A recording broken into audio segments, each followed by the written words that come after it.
kalendaryo sa unti-unting paglawak ng mga bitbit nitong ulan.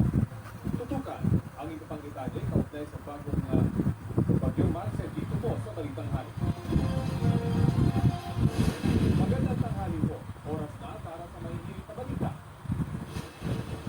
Huli ka sa Iloilo, modern jeep dumosdos at bumangga sa mga barrier. Sa Quezon City, motorsiklo sumalpok sa jeep. Rider, kritikal. Mga nagudlas sa mga probinsya, balik Metro Manila na matapos ang long weekend. Ginang sa Pangasinan, patay matapos ang sakit ng kanyang mister.